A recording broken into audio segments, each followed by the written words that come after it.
Alors, on va voir, je vous demande de vous lever debout pour avoir une réflexion.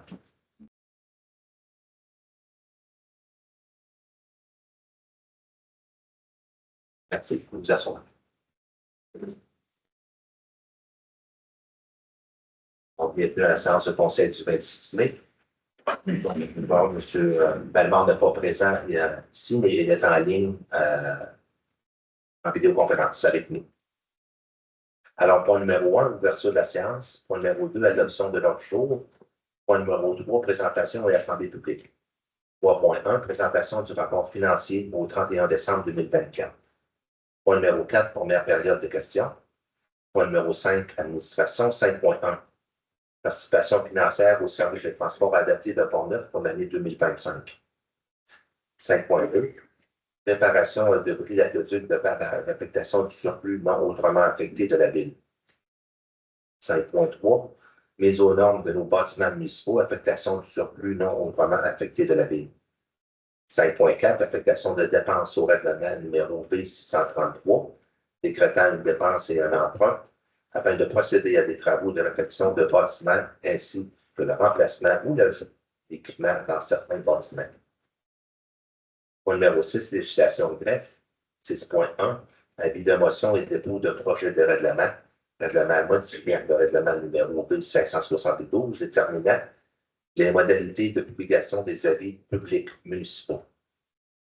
6.2, l'instruction de documents selon le calendrier de conservation des documents de la ville. Point numéro 7, gestion contractuelle. 7.1, approbation des directives de changement et de modification de contrat en vertu du règlement de gestion contractuelle, gestion des débordements, contrôle des ouvrages de surperce. Point numéro 8, urbanisme et développement économique. 8.1, PIA quartier des Anglais, organisation de changement de fenêtre et d'une porte sur le bâtiment principal situé au 103 rue Saint-Georges.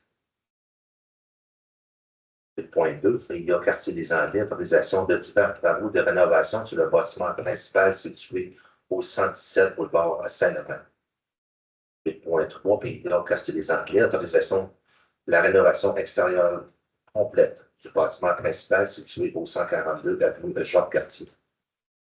8.4, demande dérogation mineure numéro 2025-011 pour le 134 boulevard des Écureuils. 8.5, demande de dérogation mineure numéro 2025-112, correction 012 pour le 802 deuxième rang à Donnacona. 8.6, demande de dérogation mineure numéro 2025-015 pour le 1033 rue du Giroux. 8.7, demande de dérogation mineure numéro 2025-013 pour le 308 rue de la Terrasse. 8.8, programme d'aide financière à la rénovation des façades 2025-016, confirmation d'une aide financière pour le projet de rénovation du bâtiment situé au 327 avenue Carmel. Point numéro 9, ressources humaines. Point 1, embauche des employés étudiants du 4 jours pour la période estivale de 2025 ou ordonnateur. 9.2, embauche des employés étudiants du 4 jours pour la période estivale 2025, moniteur et accompagnateur de 40 jours. 9.3, embauche d'employés étudiants pour le camp de jour pour la période estivale 2025, c'est aussi pour les aides moniteurs. 9.4, agent de bureau au service de l'urbanisme et de l'administration, fin de la période de probation de Mme Noémie Falardeau. 9.5, embauche de pompier au service de la sécurité incendie. Point numéro 10, autre sujet, aucun point. Point numéro 11, deuxième période de questions. Point numéro 12, affaires nouvelles, 12.1. Et par 3 du contrat des travaux de réfection des infrastructures de surface de la rue de Quilmette. Affaires nouvelles, est-ce que vous avez vu? Non, je n'ai pas d'autres affaires nouvelles, seulement. Non,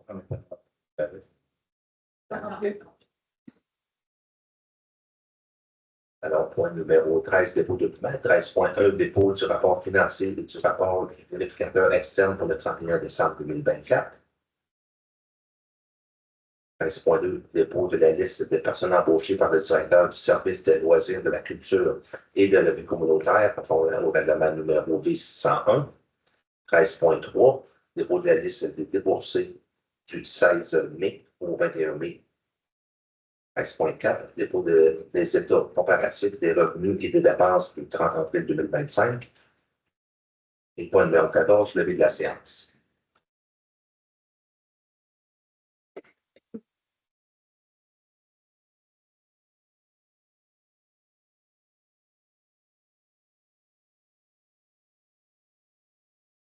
Alors, point numéro 1, vote sur la séance, j'obtiens la proposante. Je propose.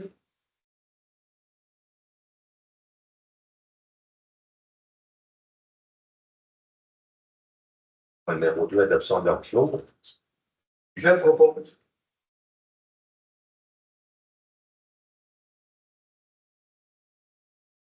Alors, point numéro 3, présentation à l'Assemblée publique. Alors, 3.1, présentation du rapport financier du 31 décembre 2024. Ceux qui ne l'ont pas en main, il y a des copies à l'arrière pour pouvoir suivre la présentation. Alors, cette présentation va être présentée par Mme Isabelle Denis de la firme de la lettre qui va nous faire la présentation du rapport financier du 31 décembre 2024. La parole est à vous. Merci. Bonsoir tout le monde. Tel que expliqué, on fait la présentation sommaire ce soir, étant donné qu'il doit toujours avoir une approbation détaillée de la direction de la trésorerie et du conseil. Donc, il y a une présentation détaillée. Le rapport financier officiel a plus de 100 pages. Ce soir, on utilise le sommaire d'information. Dans le fond, c'est un modèle fourni par le ministère des Affaires municipales. Donc, on fait cette présentation-là. Ce qui est important de dire, c'est qu'on fait toujours un audit des données financières de la ville. Puis, notre rapport d'audit conclut que les chiffres de la ville donnent une image fidèle. Il n'y a pas un rapport sans restriction, un rapport standard de conformité. Donc, la première information qu'on va regarder ce soir, c'est l'état sommaire des résultats des fins fiscales consolidées. C'est sûr, quand on parle de consolider, la Ville a l'obligation de consolider les chiffres de la Régie régionale de gestion des matières résiduelles. Donc, dans l'information que je vais discuter ce soir, on va se concentrer seulement sur les colonnes de l'année 2024, le réel de l'année 2024. Donc, dans cet état financier-là, à partir de la gauche, la première colonne est l'année 2023. La deuxième colonne est le budget adopté pour 2024. Et la troisième colonne, celle qu'on va regarder, c'est le résultat de l'année 2024. Les deux dernières, c'est des colonnes utilisées pour consolider la régie. Donc, à la première ligne, au niveau des revenus de fonctionnement, de façon globale, la Ville a des revenus de fonctionnement de 16 158 000. Pour fin d'alléger, je vais y aller au 1000 près. Là. Donc, des revenus de fonctionnement de 16 158 000. À la deuxième ligne, on voit que la Ville a des revenus spécifiques à ses investissements pour 10 856 000. On va voir plus loin qu'on va les soustraire, étant donné qu'on est dans le fonctionnement. Les revenus d'investissement vont être présentés plus loin. Donc, au niveau global des revenus, la Ville a une enveloppe de fonctionnement et d'investissement de 27 014 000 de revenus dans l'année 2024. Au niveau des charges, les dépenses pour toutes ces fonctions, incluant la présentation de l'amortissement pour l'année 2024 à la troisième colonne, la Ville a des dépenses pour 17 416 000. Ce qui nous fait un total de 9 997 000. Par contre, à la ligne suivante, on vient soustraire les revenus spécifiques à l'investissement de 10 856 000. Ce qui nous rapporte un déficit de fonctionnement de 1 258 000. Par contre, au bas, on vient ajuster. Donc, à la première ligne, la ligne 8, on vient ajuster l'amortissement. L'amortissement, c'est seulement une présentation que le ministère nous oblige. Ce n'est pas une dépense réelle, ce n'est pas une sortie d'argent de l'exercice. Donc, on vient la soustraire. Ce 3 630 000-là est inclus dans les charges de 17 416 000. Donc, ici, on vient le réajuster. À la ligne 10, on voit qu'il y a eu des remboursements de dettes à long terme en capital pour 756 000 au courant de l'exercice. Ensuite, la Ville a fait des affectations pour les activités d'investissement, c'est-à-dire qu'elle s'est servie de la taxation de l'année pour 688 000 pour financer des investissements durant l'exercice. Donc, on vient soustraire de l'État des résultats. Puis, elle a utilisé à la ligne 12 des excédents accumulés de passé pour financer certaines dépenses qui n'étaient pas prévues au budget pour 69 000. Donc, au net, dans l'exercice, à la ligne 15, le chiffre le plus pertinent, c'est l'excédent de l'exercice. On est à 999 585 pour l'année 2024. Au budget, on était équilibré, puis l'année dernière, on était à 1 264 000. Donc, ça, c'est l'excédent de fonctionnement de l'année 2024 de la Ville. À la deuxième page, l'information qu'on vous présente, c'est la situation financière. Ceux qui ont des entreprises, souvent, on appelle ça le bilan. Dans le fond, c'est quoi les actifs, les passifs de la Ville en date du 31 décembre. Donc, dans la première section du haut, encore là, je vais y aller avec la deuxième colonne qui est notre année 2024, la première étant l'année dernière. On a la première section, c'est les actifs financiers qui totalisent 17 244 000, principalement composés de son encaisse, trésorerie équivalent pour 4 314 000, et des débiteurs, c'est-à-dire ses comptes à recevoir, subventions à recevoir pour 12 654 000. Donc, son total d'actifs financiers, 17 244 000. Ensuite, dans la section du centre, c'est ses passifs, ses dettes. Donc, on a un total de 38 463 000 de passifs financiers. Principalement, c'est les créditeurs et charges à payer, les comptes fournisseurs, les salaires pour 6 637 000. Elle a des revenus reportés pour 2 293 000. Puis, principalement, la dette à long terme pour 28 805 000. Dans la troisième section, c'est ses actifs non financiers. Le chiffre le plus important du bilan étant ses immobilisations corporelles. C'est tous les investissements dans les infrastructures municipales. Donc, il y a un total de 99 785 000. Puis, dans les autres, pour 707 000, principalement, c'est les réserves foncières de terrain pour revendre. Donc, un total d'actifs financiers de 100 492 000 en date du 31 décembre. Dans la section du bas, quand on parle d'excédent accumulé, ben c'est le net, c'est, si on peut dire, un peu la valeur nette de la Ville en date du 31 décembre. Donc, tout d'abord, ça se compose de ces excédents de fonctionnement non affectés cumulés. Tout à l'heure, on avait l'excédent de l'année. Ici, c'est l'excédent cumulé qui est d'1 647 000 en date du 31 décembre. Elle a aussi des excédents de fonctionnement affectés par voie de résolution de budget pour 240 000. La Ville a aussi des réserves financières et fonds réservés pour 30 000 $. Elle a des dépenses à constater ou à pourvoir dans le futur pour 532 000 $. Ça, c'est tout simplement une écriture de présentation. Et elle a des financements des investissements en cours, c'est-à-dire des investissements financés dans le futur pour 978 000 $, la dette à venir, si on peut dire. Puis, à la ligne 24, les investissements nets dans les immobilisations, 78 867 000 en quelque sorte. C'est sa valeur nette de ses immobilisations moins sa dette. Dans le fond, c'est sa valeur nette de ses actifs à long terme, quand même pour 78 millions. Et c'est les actifs passifs et paiements de la Ville en date du 31 décembre. Puis on poursuit à la page suivante, il n'y a pas beaucoup d'informations pertinentes. À la ligne 1.1, ben, on voit la Ville a des excédents affectés pour 240 000. Puis à la ligne 3, ben, c'est le montant de l'excédent affecté appartenant à la régie. Donc, ce n'est pas un sol qui appartient à la Ville. Puis on voit la composition de ces réserves financières et fonds réservés de 30 000 $ qu'on avait vu dans la situation financière, qui se compose principalement de 20 000 $ qui est mis de côté pour les élections qui vont venir en 2025. À la page suivante, dans le haut, dans le fond, c'est du détail au sujet de l'endettement de la Ville. Le premier tableau sommaire qui s'appelle « Endettement total net à long terme », sur la ligne 1, l'endettement total net à long terme de la Ville est de 23 654 000. Quand on parle d'endettement total net, c'est qu'on parle de la dette réelle de la Ville, à laquelle on ajoute les investissements financés, parce qu'en date du 31 décembre, la Ville a des investissements en cours qui n'ont pas, que la dette à long terme n'a pas encore été contractée. On vient l'ajouter, puis on soustrait la créance à long terme. Ce qui fait une dette nette de la Ville de 23 millions. Tandis que dans le tableau du centre, quand on parle d'analyse de la dette à long terme, ben là, c'est la dette vraiment totale, dans le fond, qu'on vient analyser pour venir dire, ben, c'est quoi la dette qui est à l'ensemble des contribuables, qu'on a 22 619 000. On a une partie de la dette qui est à des secteurs, dans le fond, une partie des contribuables pour 424 000.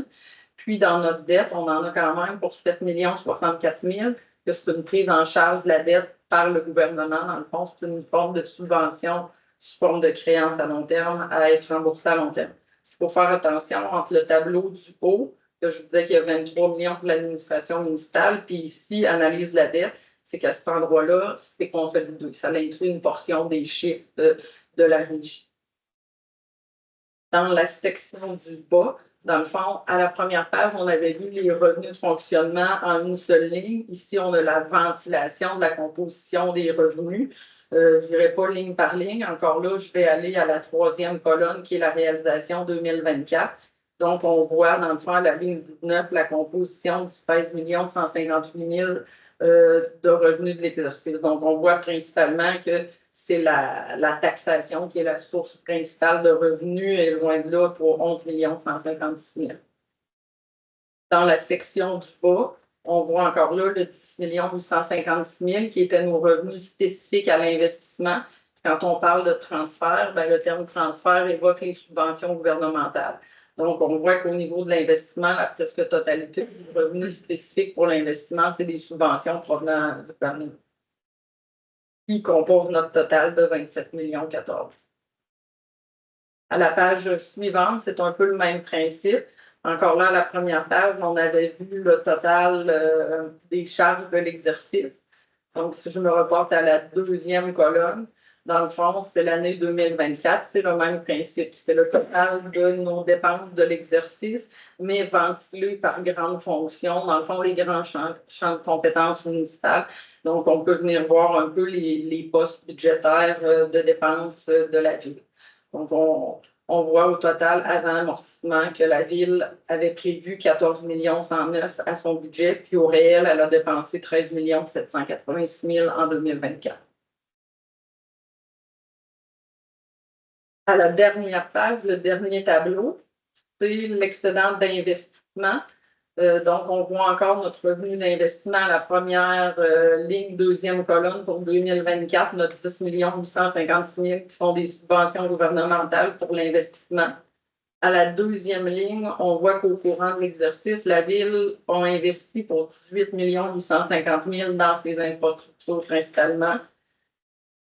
Ensuite, à la ligne 4, on voit qu'il y a eu du financement à long terme des activités d'investissement. C'est de la dette qui a été contractée pour ces projets en cours pour 8 424 000. Ensuite, on voit qu'il y a eu des affectations, des activités de fonctionnement à la ligne 5 pour 688 000. On avait vu la sortie dans l'état de fonctionnement. Ici, on voit l'entrée. Dans le fond, c'est qu'on vient prendre des taxes pour financer nos investissements. Puis à la ligne 6, on voit qu'il y a eu des utilisations d'excédents cumulés passés pour financer des investissements de l'année 2024. Donc, au niveau global, dans l'année 2024, à la dernière ligne, on voit qu'on a un excédent d'1 942 000. Quand on est dans l'investissement, un excédent, ça signifie, on a vu qu'il y a eu une dette à la ligne 4 de contracté, c'est que les projets passés ont été financés à long terme pendant l'exercice, c'est un retour du balancier.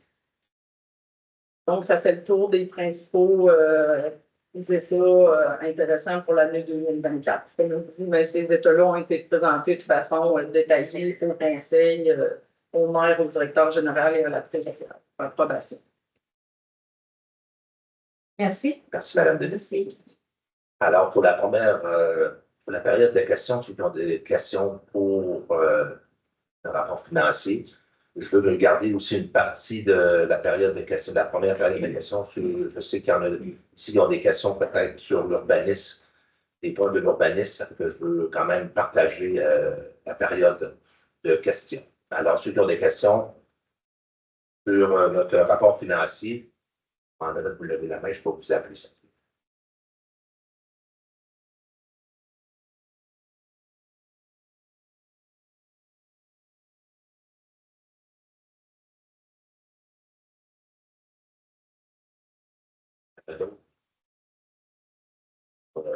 Je suis si je veux bien.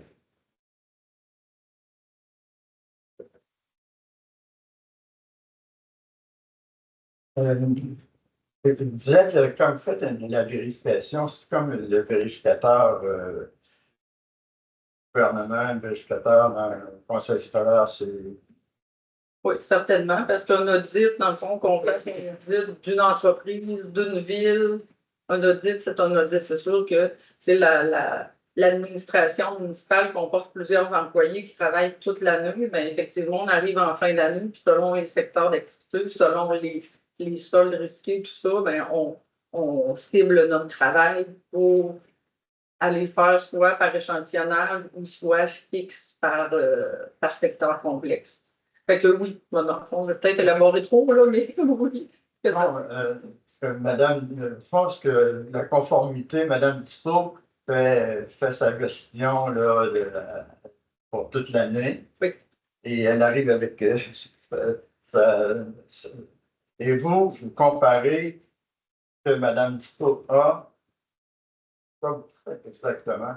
Mais dans le fond, nous, on a l'obligation, que ce soit n'importe quelle entité, c'est de dire quand on fait un audit, dans le fond, c'est le plus haut niveau d'assurance qu'on peut donner sur des états financiers.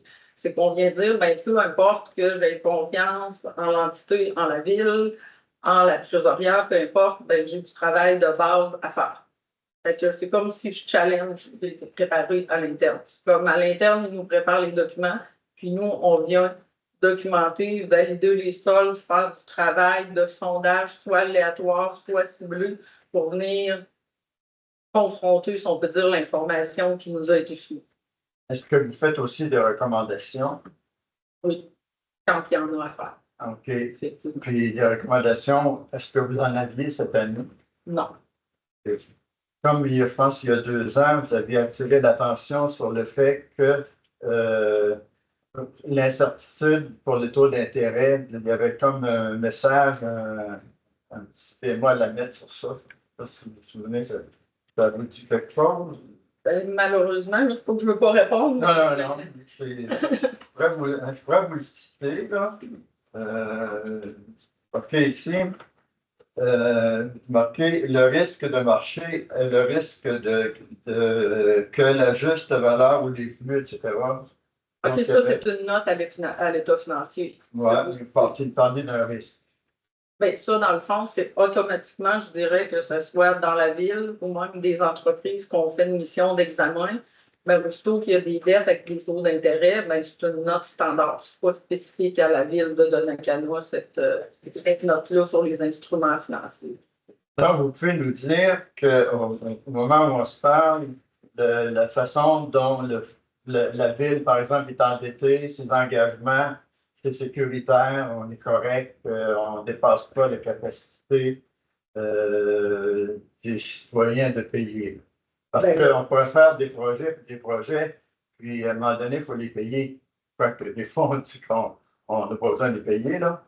Là, ce que vous me posez comme question, ça va au-delà de ce qu'on émet comme opinion. Dans le sens que moi, je suis là pour dire, ben, les chiffres passés, c'est quoi? Je ne suis pas là pour valider la gestion financière. Mais c'est sûr que quand on regarde l'état financier, on vient dire que, exemple, son investissement net est 78 millions au net, toute chose étant proportionnelle selon l'ampleur de la ville ou de l'entité, ben, c'est quand même, ça semble bien raisonnable. M. Jamais ne sera pas fait étonné. Le surplus de la ville, il est de combien?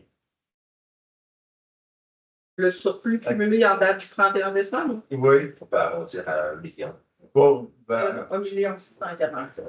Au 31 décembre, c'est 1 647 000, comme on l'a vu tout à l'heure. Ça, c'était au 31 décembre. je comprends. C'est ça. Comme on voit, pour l'année, on va parler d'un surplus qui est presque d'1 million, là, 999 000, quelque chose comme ça. C'est le surplus de l'année. Oui. Qui s'ajoute au million 100 quelques mille. Il est inclus. Il est inclus. Oui. Donc, on a ça baisse un petit peu, on veut. Ben, c'est stable, ça. L'année dernière, il était à 1 479 000, l'excédent de fonctionnement non affecté. Cette année, il est à 1 647 000, parce qu'effectivement, ben, l'excédent de l'exercice vient s'ajouter, mais pendant l'exercice, on a des utilisations. ça se balance. Quand on parle de surplus, on dit, le musulman nous dit que c'est une recommandation de vous autres, les comptables, de la firme, c'est ce que vous dites, musulman, ce que vous citez bien, Oui. qui est de garder un surplus l'équivalent de 10% à peu près du budget.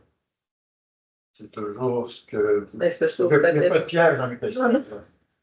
Non, mais c'est sûr que c'est toute chose, comme je dis, étant proportionnelle, mais si on se compare à une plus petite municipalité, bien, effectivement, en allant en pourcentage du budget, bien, ça donne une bonne idée. Donc, si on est à 1 647 000 par rapport à l'ampleur de la ville, il suffit d'un imprévu en voirie, en aqueduc, puis ça peut changer rapidement. Ça veut dire que le budget augmente à chaque année de quelques centaines de mille dollars. Et ça veut dire que le surplus, on n'atteindra jamais l'objectif de la ville parce qu'à chaque année, c'est loin. C'est 10% d'un budget qui augmente. Oui, donc, Actuellement, on a un budget d'autour, comme vous voyez, de 16 millions. En date du 31 décembre, on était à 1 647 268. Le surplus non affecté. Là. okay. Et l'année d'avant, on était à 1 560 000. 1 479 111. Mais qui représentait peut-être à peu près 10%. On essaie de maintenir le 10%. Ouais, mais le 10%, en tout cas, une fois, parce que M. le maire a posé beaucoup de questions, je vais me retenir un petit peu, mais c'est un petit peu comme de Saint-Augustin qui essayait de vider l'océan. On ne réussira jamais à dire qu'on a atteint un objectif de surplus. Si, par exemple, on dit qu'on a besoin d'1 500 000 000, à partir du moment où on a atteint le 1 500 000 000 qu'on ne l'a pas entraîné, on serait capable de dire que le surplus qu'on pourrait avoir, il pourrait servir à baisser les taxes, par exemple. C'est juste pas votre rôle, là. Effectivement. C'est pas juste qu'on veut qu'on réponde. Mais il arriverait une situation qui ferait en sorte que le budget de la ville amènerait un surplus, exemple, de 3 millions. Là. Alors que notre surplus non affecté devrait être autour de 1 600 000 par exemple. Mais là, il pourrait y avoir des décisions prises de la part du conseil pour dire est-ce qu'il y a des affectations qui sont faites au niveau du budget de la ville pour diminuer l'augmentation du compte de taxes. Ça pourrait. On peut parler de Non, mais quand on fera face à ça, on n'en discute pas. Pour le moment, on ne fait pas face à ça. Donc, émettre des hypothèses sur le sujet, je pense que ça ne vaut pas la peine. Ça veut dire que ça ne vaut pas la peine. C'est mon opinion à moi, mais je ne sais pas si c'est la. Non, je suis correct, c'est bon. Je sais qu'il y a beaucoup de questions, c'est pour ça que, avant que le maire me dise que j'ai trop parlé, là, je fais. Donc, si, en tout cas, c'est bon, on s'en reprendra. Monsieur Barbeau.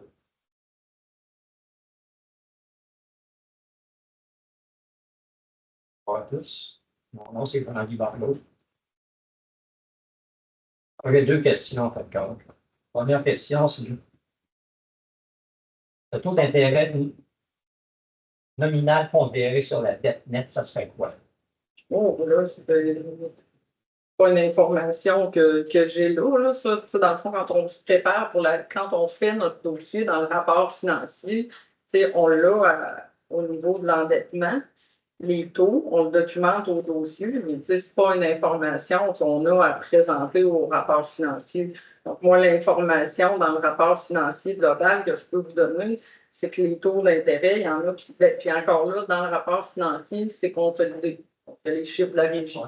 Donc, les taux d'intérêt vont de 0,86 à 5,13 dépendant des années et des échéances. C'est sûr que dans notre dossier global, je sais exactement quelle dette est à quel taux d'intérêt. C'est quelque chose qu'on documente. Mais dire d'avoir le taux d'intérêt pondéré, ce n'est pas une information qu'on a à fournir dans le cadre de notre rapport financier, donc qui serait calculable, mais je n'ai pas la réponse en direct ce soir. OK. Le prêt à court terme qu'on a en ce moment à la Caisse populaire, c'est combien? En date du 31 décembre, si on voit la page situation financière, à la ligne 8, emprunt temporaire, en date du 31 décembre, il n'y en a pas du tout cette année.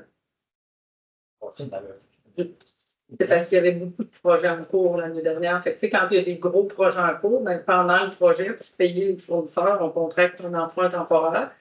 Puis, quand le projet est fini, ou quand c'est un gros projet, on emprunte en phase, mais c'est plus vers la fin du projet qu'on emprunte. Fait qu'on voit la situation financière à la ligne 8. Effectivement, l'année dernière, on avait un emprunt temporaire de 6 342 000. Puis on voit à la ligne 11 que indirectement, cet emprunt temporaire-là s'est converti en emprunt à long terme parce que les emprunts ont été contractés pour financer les règlements qui avaient été autorisés. En fin de compte, il n'y a pas d'emprunt à long terme. Je veux dire, il n'y a pas d'emprunt à court terme qui va être, je veux dire, transféré en emprunt à long terme au 31 décembre. Au 31 décembre, il n'y avait aucun emprunt temporaire. Probablement sans rajouter pour un année.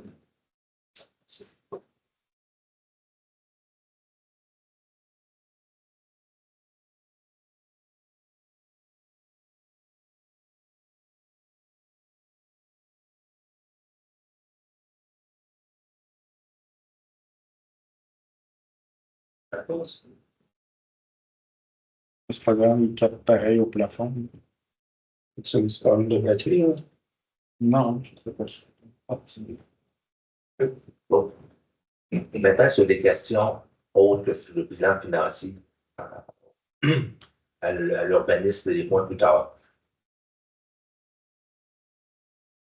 Oui. Vous écoutez. On passe une tard, on va attendre. La deuxième période de questions? Oui, vous pouvez la poser tout de suite. Vous avez le temps.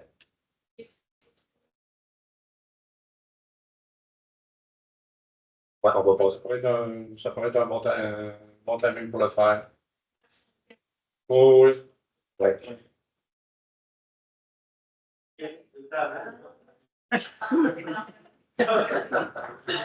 OK, votre temps est pris. André, s'il vous plaît, de vous présenter et de poser votre question. Bonjour, mon nom c'est Erika Lamar. Dans le fond, moi et mon conjoint, on a fait une demande de dérogation mineure. C'est ça, je ne sais pas si vous en rappelez. Monsieur Léon. Oui. C'est ça. Oui. Giroux. Exactement. Oui. Oui. Donc, Monsieur Lévesque là, nous a fait part de la décision qui a été rendue là, au moment où vous en avez discuté. Oui. La demande de dérogation avait été refusée parce que le garage, on parle d'un garage, en fait, il serait trop volumineux pour être rapproché de la rue. En fait, c'était le principal objet de la demande de dérogation, c'était de le rapprocher de la rue le plus possible pour éviter que ça prenne trop d'ampleur sur notre terrain. On a quand même un petit terrain. Donc, on voulait le rapprocher. Puis aussi, la demande de dérogation était pour faire un allée d'accès qui est en forme de L. Oui. Donc, là, c'est ça, la réponse qu'on avait eue, c'est que c'était trop volumineux, le garage, pour être aussi rapproché de la rue. Oui. OK? Dans le fond, nous, quoi qu'on est là aujourd'hui, merci de pas ici.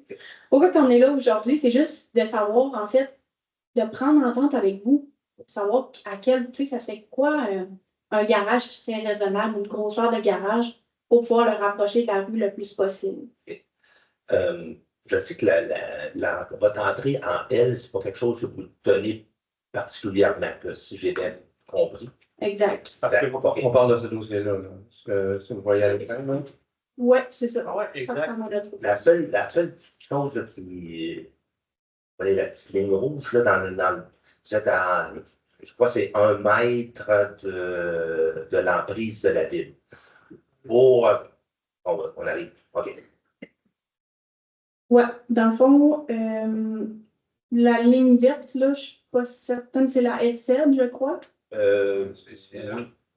Exact, c'est La ça. petite ligne rouge qu'on voit, là, où le curseur. Bon, ça, c'est la distance que vous êtes de votre projet, présentement, qui serait environ à 1 mètre. Exact. La réglementation, on parle de 3. Ouais, c'est ça. Bon. Moi, j'ai 2 options. proposer ça n'accorde pas votre permis là. C'est sûr que je veux que vous retournez voir M. Lévesque après, parce que je ne t'autorise pas, je ne donne pas le permis à soir, mais ce n'est pas ça le but, là. Mais pour avoir discuté avec lui aujourd'hui, il y aurait peut-être des options possibles. Vous, qu'est-ce qu'on appelle le garage, c'est pas vraiment pour mettre un véhicule. Quand je parle véhicule, je parle automobile. Exact. C'est pas le but OK. premier pour nous. Bon. Si on change le terme de garage pour cabanon ou un entreposage, la grosseur est quand même acceptable, si je pourrais dire, mais c'est juste la distance de l'emprise avec la ville, c'est là que ça s'accroche un peu. Si vous tassez votre projet de 1,3 mètres vers l'intérieur, si vous faites seulement tasser d'1,3 mètres, vous n'avez même pas besoin de dérogation mineure. Vous pouvez aller de l'avant avec votre permis. 1,3 mètres de plus que qu'est-ce qui est là. Oui, parce que là, vous êtes environ à 1, on dit 3. C'est sûr, ça va certainement repasser devant le CCU, là, mais si vous faites l'effort, assez souvent, le CCU, les gens font un effort de modifier ou d'essayer de se rapprocher le plus possible de la réglementation. Assez souvent, on est capable de, peut-être, je ne dis pas qu'on va l'accepter, le CCU, ça va passer peu, mais le CCU, c'est une recommandation après ceux qui font au conseil, puis c'est le conseil qui dit finalement. Je comprends. L'autre option, si je ne me trompe pas, la dimension, c'est un 16-21. Ça, je vais faire. 22. 16-22. Ouais. Si on mettrait 14-22, on rentrerait encore dans la distance respectable de l'emprise de la ville. Ça n'aurait pas encore besoin de dérogation mineure. Puis, dans le fond, C'est c'est juste. quelque chose. Moi, j'essaie de. Non, je J'essaie comprends. de. Je ne vais pas contre votre projet. Là. On essaie, le but, c'est de le réaliser. Je comprends. Mais ça se fait avec des. Moi, je considère ça des petites modifications. Parce que, comme vous dites, le L, vous ne tenez pas du tout de voir en regardant ça. Si on peut l'enlever ça, vous êtes capable de modifier légèrement votre cabanon. Mais en C'est ça, évitant, on dit possible. l'accès à ce moment-là. Fait Oui. que c'est ça, on n'est pas Ben, dedans. vous n'êtes pas attaché, que je comprends bien, vous n'êtes pas attaché vraiment Non. à la ligne d'accès. C'est juste que nous, on s'était dit, tu sais, en discutant avec M. Lévesque, il nous avait dit ben, un cabanon, ça a un maximum d'air de plancher. Oui. Fait que, tu sais, on s'était dit, ben là, c'est impossible que ce soit un cabanon. Fait qu'on, c'est pour ça qu'on l'appelait garage. Oui. C'est sûr que nous, de le tasser de encore 1,3, c'est sûr que nous, après ça, si on veut faire un autre aménagement dans notre tour, par exemple, on voudrait une piscine. On n'est pas encore là, mais ça va encore là, tu sais, je pense peut-être jouer dans notre on peut-tu le faire ou on peut pas le faire. Fait que, tu sais, c'est pour ça que le but, c'était vraiment de le rapprocher le plus possible de la ville. Quitte, peut-être, nous autres, on s'est dit, on peut-tu, tu sais, qu'est-ce qui serait acceptable pour le rapprocher le plus possible, quitte à, tu sais, on est ouvert à peut-être réduire. Ben, comme je l'ai dit, si vous réduisez de 2 pieds, 2 pieds, c'est dans la largeur, ouais. C'est proche, on se rapproche beaucoup du 3 mètres. On n'aura peut-être pas de 3, mais on va être à 2 points quelque chose. C'est là que ça va passer devant le CCU, puis à partir de là, ils vont prendre une décision. Puis la hauteur, La hauteur est correcte. qui bloquait, OK. Non, la hauteur est correcte, fait que là, c'est une question de pour 2 pieds. à peu près. Je pense qu'il va falloir Je pense que vous êtes capable de discuter avec M. Lévesque pour trouver un terrain d'entente, la modification qui est très raisonnable. Je pense que c'est quelque chose de possible à faire. Si on veut une allée d'accès, parce que c'est une grosseur, c'est toujours trop gros pareil pour une allée d'accès. Pour un garage. Parce que si vous regardez la dimension actuelle, Ouais. c'est sûr qu'il va falloir que vous l'entrez vers l'intérieur de votre terrain, puis là, votre allée d'accès, ça ne fonctionne plus à cause de votre patio à l'arrière sur votre confort. C'est sûr, si vous voulez vous garder une place pour une piscine, je ne pense pas que ça va être une piscine olympique que vous voulez faire. Non. Mais ça va peut-être modifier le cabanon. Bon, ben, je pense qu'on va en parler de toute façon. Là. On viendra prendre une décision ce soir, là, mais Non. on s'entend avec M. Lévesque, on dit Et qu'on a à partir de là, il va discuté. voir s'il faut demander une dérogation mineure ou pas. OK. Après ça va au CCU, ça devrait être en août, madame. Non, ça devrait être probablement quand même, je n'ai pas la date. Ouais. OK. Là, dans ce cas-là, il va falloir repayer encore pour faire une autre demande. Ouais. Oh. Ça devrait pas, là. Je pense que ça devrait être considéré comme étant dans la même La demande. même demande. On peut s'arranger pour la même demande. C'est une modification de la demande initiale. Ouais, ça va, c'est ça. Modification de la demande. Mais il se peut aussi, comme tu l'as dit, là, puis là, ben, je connais pas autant le dossier, là, mais il se peut aussi qu'avec des modifications, il n'y ait même plus besoin de dérogation de l'heure. Ça se peut aussi. Là. C'est Donc, son mineur. ouais. Il n'y aura pas de frais. Il n'y aura pas de frais. Puis si on veut l'amener de l'autre côté, parce qu'au départ, c'était De l'autre côté, vous dites, mettons, carrément à côté du voisin, du cabanon. là. Exactement. C'était là au départ que je voulais le faire. OK. Sauf que là, vu que notre allée d'accès n'est pas assez large pour faire une allée d'accès pour un véhicule, il nous a dit qu'on n'avait pas le droit. Ouais. Mais moi, au départ, c'est là que je voulais le faire. Oui. C'était un 16-20 que je voulais faire. Est-ce que c'est possible? Là, quand vous parlez d'un 16 quand même, Un 16-20. 16-20, mais collé là, un peu plus petit, un petit peu moins long. long. Mais c'est un 16-20 collé là-bas, mais pas d'allée d'accès. Fait que ça serait un cabanon. Il y a quand même une. Si vous respectez les distances avec les voisins, il n'y aura pas de dérogation mineure à demander là. OK, ben, c'est ça. Au début, on voulait le faire là, puis là, tu sais, M. Lévesque nous avait dit, ben là, vu que vous n'avez pas d'allée d'accès. Ben, c'est parce que là, au début, ça avait parlé d'un garage. Parce que lorsqu'on parle d'un garage, c'est une porte de 9 pieds automatiquement. Là, si on parle d'un cabanon, on peut Réduire la porte. la porte va diminuer. Là, c'est plus considéré comme un garage. On joue avec les mots. Ah, Le garage. L'avoir su avant, par exemple, ça aurait été plus simple. Là, mais Ouais, c'est ça. on n'est pas des Ça experts. aurait éliminé un peu de Ils ont voyage. pas ça à l'école. Ouais, ok. Fait que, au lieu d'une porte de 9 pieds, une porte de 8 pieds, ça ferait. C'est plus considéré comme un garage. Mais M. Lévesque, C'est je huit, vais c'est pas, mais 8 ou 6, là, mais en tout cas, pour un garage, c'est 9. Dans le fond, pour un cabanon, je peux pas vous dire c'est 6 ou 7. Là, Ouais, je comprends. là je ne le sais pas. Là. Tout le temps que je peux rentrer un 4 roues, je vais être heureux. Ben, avec un 4 roues, il est pas décidé, vous êtes capable de en rentrer un jour quasiment. Ouais, non, c'est ça. Ça reste des questions. Oh. Merci beaucoup. Merci. Merci à vous d'avoir été gentil. Merci. Votre folie. Monsieur Lemire. Exactement. Ben, on va prendre le dossier.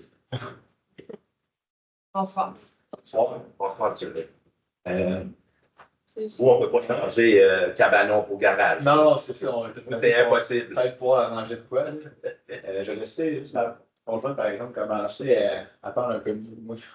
Pas de problème. Mais c'est ça, dans le fond, on est dans le contexte de la dérogation 2025-012 qui avait été refusée là, initialement par le CCU. Ouais. Puis on voulait discuter un peu de notre projet aujourd'hui, expliquer aussi le contexte, pourquoi on voulait un aussi gros garage. Des dimensions, pour ceux qui n'avaient pas vu quand même, de 148 mètres carrés. C'est celui qu'on voit à l'écran. Là. Ça va être en bas. Ça, c'est le terrain de Madame Paquette. Paquette. C'est ça. Dans le fond, on va prendre C'est vrai. possession là, au mois d'août. Fait qu'on n'habite pas encore là présentement. Ouais. Fait que c'est ça, on voulait voir un petit peu avec vous. On avait compris là, avec le refus de la demande qu'il y avait aussi trop d'éléments dans notre demande qui ne respectaient pas les règles. Ouais. Fait que on est vraiment conscient qu'on voulait faire notre bout de chemin par rapport à ça.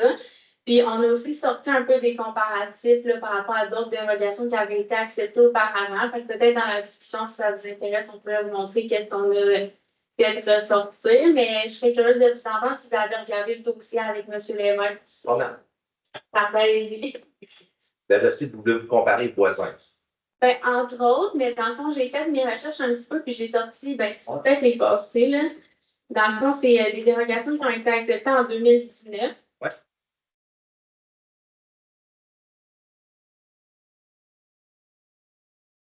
Ben, c'est ça.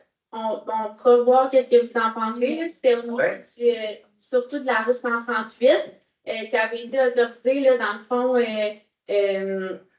au 1513 la 138 puis 1671, des garages isolés, considérés comme des garages isolés qui étaient des granges, je pense, auparavant, mais tu sais, dans le document, on voit que c'est des garages de 286 mètres carrés sur des terrains beaucoup plus petits que le nôtre, là, qui représentaient environ 15 de la superficie totale du terrain. Puis pour l'autre, on parle de 14 de la superficie du terrain pour un garage isolé de 297 mètres carrés.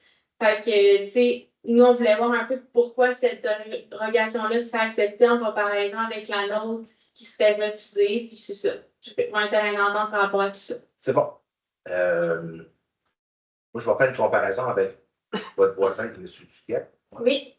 Son garage est quand même d'une bonne dimension. Puis je dirais que c'est repris à 5 reprises avant d'être accepté. OK. Mais lui, sa dérogation mineure était surtout axée sur la dimension de son garage, naturellement.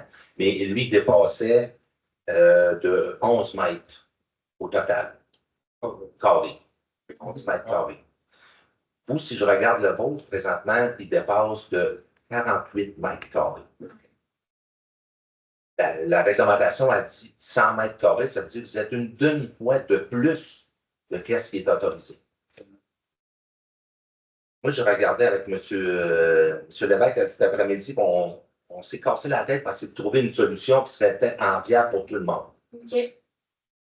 La première chose qu'on a discuté, il y a une petite remise sur votre terrain qui elle représente 19 point quelque chose, on va dire 20 mètres carrés. Ouais. Si vous la démolissez, déjà là, vous gagnez déjà sur la grandeur maximum. Vous diminuez, je veux dire, sur la grandeur que vous avez déjà demandé, parce que vous êtes à 140, on va dire 150, on va arrondir, au lieu de 148 et quelque chose, on va arrondir les chiffres. Vous êtes à 150, la réglementation a 17.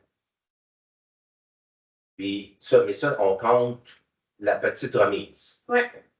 Si on démolit la petite remise, qui est à 20, parce qu'on tombe à 130, on commence à se rapprocher lentement de qu'est-ce qui s'est autorisé qui est de 100. Monsieur Duquette, on l'avait accordé à 111. Si vous diminuez un peu comme je disais les autres avant, si vous diminuez un peu la dimension de votre garage, moi, je veux qu'on se rapproche le plus possible 111, en même temps. Okay. Je serais prêt à accepter. Ben, je ne sais pas, je vais l'accepter, mais c'est pas sûr. Que le CTU, on serait prêt si vous faites une partie de ce qu'on vous demande, ben, si on voyait le logique que vous êtes parti de 140, 150, vous détruisez la remise, vous êtes rendu à 130, vous diminuez la dimension un peu de votre. Ça, c'est un vrai garage, là, parce qu'il y a 2 portes. Oui. Il y a peut-être possibilité de s'entendre. Oui. Y a-tu le fait qu'il pourrait être en lien avec la distance, mettons, là, s'il peut être pas plus orculeux, ça peut moins dérangeux? Non, ça va pas genre, mais c'est sûr que, comme vous avez dit, vous avez 4 points vraiment qui viennent en dérogation. Là, on appelle plus ça des dérogations mineures, quand on parle de presque la moitié. C'est une dérogation majeure. Mais si on n'était pas au courant pour ces points-là, parce qu'avec M. Lévesque, dans le fond, il avait parlé, on va l'essayer pour la hauteur, pour la dimension. Mais là, moi, je me suis informé avec la compagnie de construction avec laquelle je vais faire affaire. Oui. On peut s'arranger pour faire baisser le toit. C'est la fois. Il est à 36 cm trop haut. Oui, exactement. Donc là, on va pouvoir ajuster ça pour être au moins un minimum la hauteur de la maison. Le 36, c'est pas ça qui m'énerve le plus. C'est la dimension totale de votre. Absolument. Tu sais, 36 cm, là, vous êtes à 100 pieds votre maison, je ne sortirai pas le galon mesuré. Non. Mais c'est surtout la dimension de votre garage qui est vraiment. Il ne faut pas se cacher qui est immense. Non, c'est un rêve. C'est un rêve de petit gars d'avoir son garage de 0 là. Puis, vous avez quelques véhicules qui vont rentrer dedans, ça, je le sais. Absolument, exact. Il y a plusieurs véhicules intéressants. Si vous êtes capable de regarder, je ne peux pas vous dire le diminuer de 2 pieds comme j'ai suggéré tantôt, aux autres, c'est peut-être un petit peu plus facile. Mais je suis certain que vous êtes capable de regarder pour vous rapprocher, comme je disais tantôt, à 110, 115. Là, si vous êtes capable de rapprocher beaucoup de ça, je suis certain que Mme Blais va être très contente d'entendre ça. Parce que ça, on a comme mis 40-40, j'ai pas besoin de plus que ça. 40-40, je me disais, ça, c'est le maximum, la façon qu'on peut placer les outils à bout, les outils pour les véhicules, puis les véhicules aussi à l'intérieur. Je comprends. Mais ça, dans le fond, c'est ça. Si on est capable de nous dire à une grandeur que ça pourrait vraiment être accepté, Là, ça se fait plus M. Lévesque, il va calculer lui-même. Il peut vous dire, je ne sais pas, je dis n'importe quoi, là, faites un 38-35, là, ça rentre dans les dimensions. OK. Je ne sais pas les dimensions. Fait que les détails précis, ça va être avec M. Lévesque. Oui, c'est lui le spécialiste là. C'est sûr qu'à chaque fois, c'est toujours la même procédure. Là. Votre premier interlocuteur, c'est notre inspecteur, c'est M. Lévesque, avec lequel vous faites affaire. Donc, lui, bon, son mandat, il suit les règles, c'est son mandat de le faire. Il amène le dossier comme vous le souhaitez au comité consultatif d'urbanisme. Et le comité consultatif d'urbanisme, eux autres, émettent une recommandation au conseil municipal. Donc, là, dans un premier cas, la recommandation était défavorable dans le cas de votre projet pour les raisons que M. le maire a évoquées, le nombre de dérogations, le fait que c'est pratiquement pas considéré comme une dérogation mineure, mais plutôt majeure. Donc, ça ne peut pas être accepté de la façon que c'est déposé.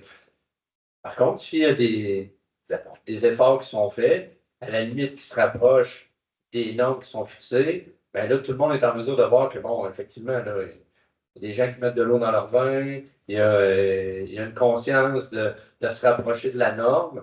Donc là, souvent, c'est pris en compte dans l'analyse des dossiers, mais il faut tout de même que ça soit présenté au comité consultatif d'urbanisme qui vont avoir à se repositionner, à émettre une recommandation que le conseil peut suivre ou non, parce que c'est le conseil municipal qui décide à la fin. Et le conseil peut décider que la recommandation est pas contre, puis il décide qu'ils vont à l'encontre de la considération. Qu'elle soit favorable ou défavorable, c'est le conseil municipal qui décide en bout de ligne. Mais, selon la loi, il faut toujours passer par le comité consultatif d'urbanisme dans un dossier comme celui-là. Là. Quand on parle de dérogation mineure, là, comme on vous le dit, ben, c'est sûr que là, c'était plus que mineur. On est dans un garage qui est plus gros que la résidence principale. C'est ça qui est trop. Et là, ne soyez pas étonnés, tout à l'heure, on va quand même refuser la résolution. Là. Et c'est parce qu'on est obligé de faire ça. Pour que ça soit. Mais Mais dans le fond, par rapport au comparatif que je vous ai montré, est-ce que vous pouvez m'expliquer quand même comment c'est perçu différemment de notre demande? Parce que ça aussi, c'est comme vraiment gros sur des terrains beaucoup plus petits que ce que nous, on a. Fait que, comme, juste pour m'aider à Je peux pas vous dire Dans les deux cas, on parle de lotissement. C'est qu'en fait, dans ces deux situations-là, c'est que c'était existant. C'est des terrains qui ont été loin ensemble, donc on se retrouvait avec des. Puis là, c'est pas moi qui ai pris la décision, mais on se retrouve avec des bâtiments agricoles, donc de très grande dimension, qui se sont annexés et qui étaient déjà existants avec une résidence. Donc, on se retrouve avec un immeuble qui est résidentiel avec des bâtiments agricoles. Fait qu'évidemment, la réglementation n'étant pas tellement conçue pour ça, on se retrouve avec des choses qui sont très, très disproportionnées, effectivement. Mais dans ce cas-là, c'est parce qu'ils joignaient des terrains. Donc, une grange agricole sur un terrain agricole était jointe à un immeuble résidentiel. Donc, ça créait comme effectivement des distorsions. Mais dans ces cas-là, souvent, c'est des bâtiments qui étaient déjà existants. Donc, on n'autorisait pas de nouveaux bâtiments. On autorisait plutôt la situation actuelle à cause du lotissement. OK. Parce que la finalité est la même. On se retrouve avec une maison qui a un énorme grange en arrière ou un énorme garage au final de la rue, ça revient au même. Effectivement, mais en termes réglementaires, c'est qu'on joignait des bâtiments d'un autre lot, on les joignait, puis on se ramassait beaucoup de bâtiments secondaires. Puis c'était l'objectif derrière ça. OK. Le comparatif, est-ce que ça se compare? Effectivement, c'est des gros superficies. Peut-être des bâtiments vraiment pensés agricoles. Et qui ont été construits bien avant l'urbanisme. Mais il y avait aussi des joints dans le terrain agricole avant, ils se sont joints avec ça. C'est ça, que ça, oui, d'un point de vue visuel, ça se compare, mais d'un point de vue de la réglementation. On ne peut pas le comparer. Mais comme je vous ai dit tantôt, je compare avec votre voisin qui a dépassé. Puis que lui a dépassé, on peut peut-être dépasser aussi. C'est ça le but. Oui, bien, c'est ça. J'imagine qu'on peut. Et ça se compare. Oui, c'est ça. C'est bon. À vous d'autres questions. Le doute, c'est surtout que là, il va y avoir des délais encore parce que là, on a pris justement d'avance parce qu'on aménage en août. Là, on pouvait commencer à avoir les permis commencer à construire 80 rues parce qu'il y a quand même un garage à déménager. Elle est déjà achetée, la maison. La maison est achetée, c'est pour ça que j'ai eu C'est déjà fait. c'est pour ça que j'ai eu la permission, dans le fond, de Mme Paquette pour commencer à faire l'irrigation avant de justement emménager. Fait que là, en n'ayant pas de réponse à ce soir, là, j'imagine que ça va aller quand même dans une couple de mois avant que je puisse savoir. Vu qu'on a déjà un garage plein d'outils et plein de chars, ben, on ne peut pas se permettre d'être 3 mois sans garage, mettons. Là. Sinon, on va tout laisser ça dehors. Fait que c'est plus ça ton point. Ouais, exactement. C'est pour savoir s'il y a une façon de.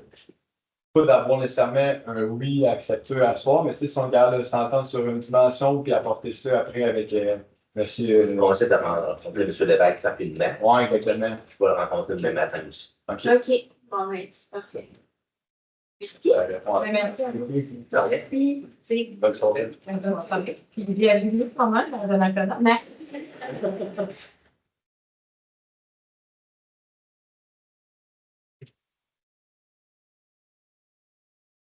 Ceci complète la première période de questions. Il y a d'autres questions?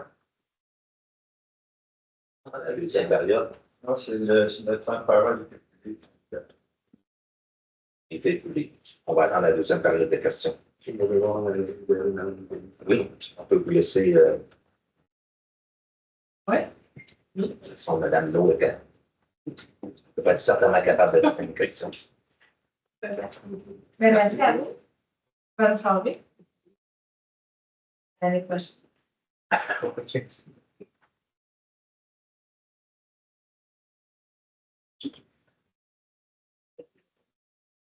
Donc, point numéro 5, administration. Alors, 5.1, participation financière au service de transport adapté de Portneuf pour l'année 2025.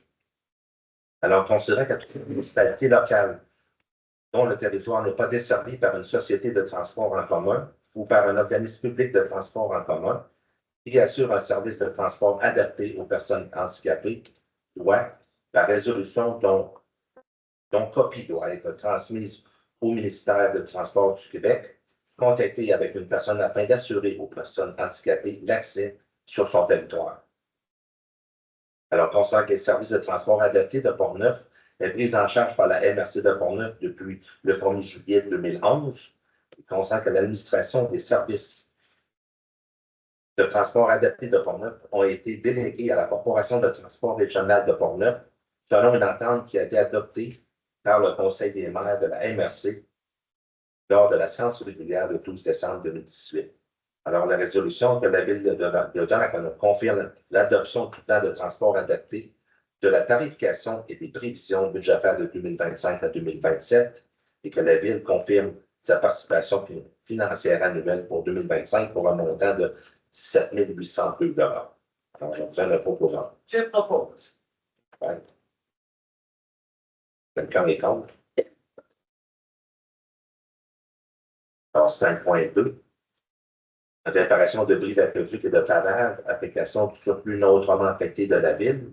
Considérant que le nombre de bris d'aqueduc survenus cet hiver qui ont nécessité des réparations et la réfection de travers à certains endroits. Et considérant que les coûts pour les réparations sont de 42 000 incluant les taxes. Et considérant que cette dépense n'était pas prévue au budget de 2025 et que la ville s'avère donc nécessaire d'affecter cette dernière au surplus non autrement affecté. Alors, la résolution que le conseil municipal affecte un montant maximal de 42 000 $ incluant les taxes applicables pour la réparation des bris d'aqueduc et du pavage de ces endroits au surplus non autrement affecté de la ville. Alors, je reprends le proposeur. Je propose. D'abord, quelqu'un est contre. Alors, 5.3, mise aux normes de nos bâtiments municipaux, affectation du surplus non autrement affecté de la ville.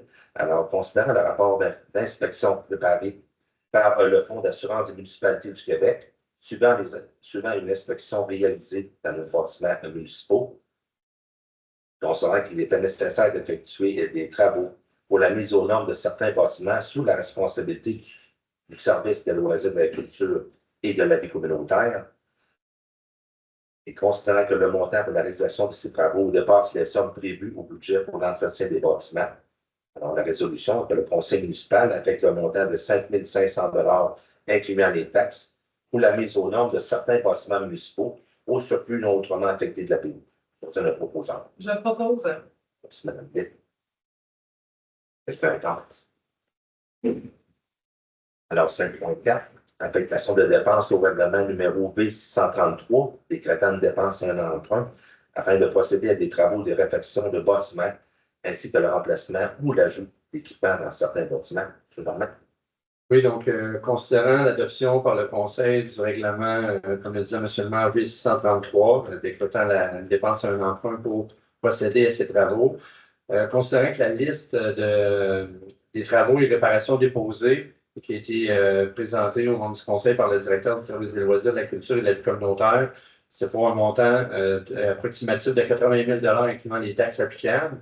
Donc, le but de la résolution de ce soir est d'affecter au règlement d'emprunt V633 les dépenses ci-dessous pour les montants indiqués. Donc, je vais les ventiler.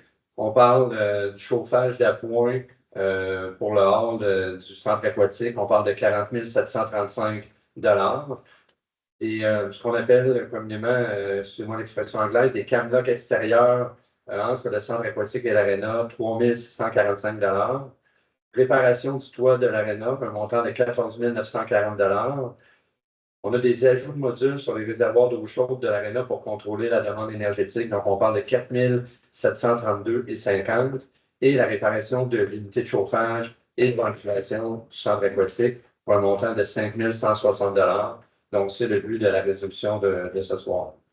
Merci. Alors, j'obtiens la proposeur. Je propose. Quelqu'un est contre?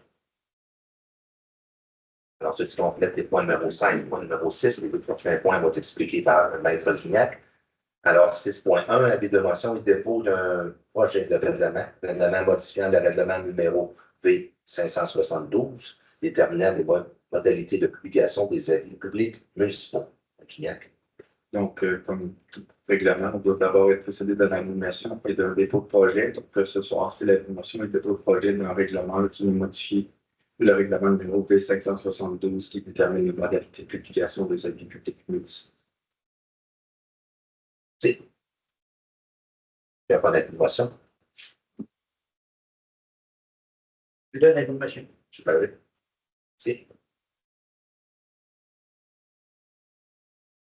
Alors, 6.2, maintenant, destruction de documents selon le calendrier de conservation des documents de la ville. Donc, comme à chaque année, on procède à l'épuration des dossiers, des documents de la ville en vertu du calendrier de conservation des documents qui est approuvé par le Bureau de l'Archive nationale du Québec. Donc, la présente résolution vise les dossiers du service des loisirs, de la culture et de la vie communautaire. Donc, la résolution va affirmer la destruction des dossiers actifs qui sont dans les listes. Merci. Alors, proposant. Je propose.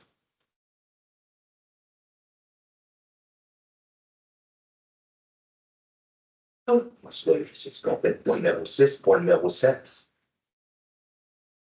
Gestion contractuelle, 7.1, approbation des directives de changement et de modification de contrat en vertu du règlement de gestion contractuelle, de gestion des débordements et d'ouvrage de surface. Oui, donc, considérant le règlement de gestion contractuelle de la Ville adopté en vertu de l'article 573.3.1.2 de la loi sur les cités des villes, considérant la procédure de modification des contrats prévue à l'article 9 du règlement, considérant que le Conseil a pris connaissance du rapport du comité formé en vertu de l'article 9.1 du règlement pour le projet de gestion des débordements contrôle des ouvrages de surverse. Donc, le but de la résolution de ce soir, que le Conseil approuve la modification des directives de changement du contrat suivant. Donc, au niveau de gestion des débordements contrôle des ouvrages de surverse, on parle évidemment de notre projet majeur aux étangs aérés. Donc, l'objet de la modification, on parle des travaux non prévus ou des modifications qui ont été recommandées par le chargé de projet prévu aux directives DC 27 pour un montant de 22 605,45. La directive DC 29 au montant de 9 027,08.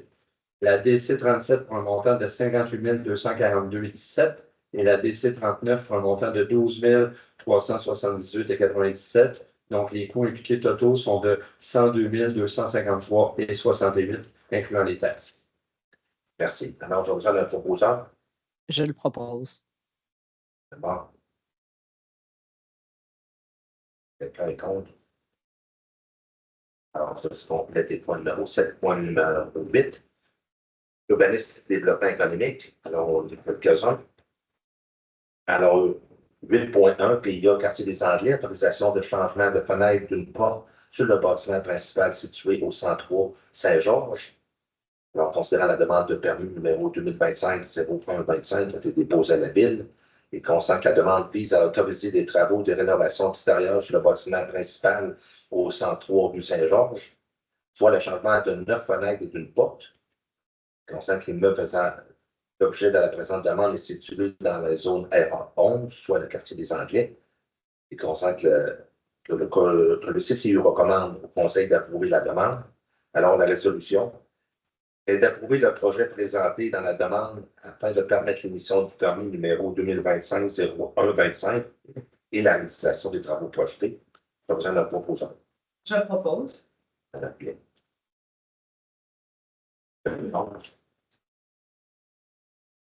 Alors maintenant, 8.2. Il y a quartier des Anglais, autorisation de divers travaux de rénovation sur le bâtiment principal situé au 107 boulevard Saint-Laurent.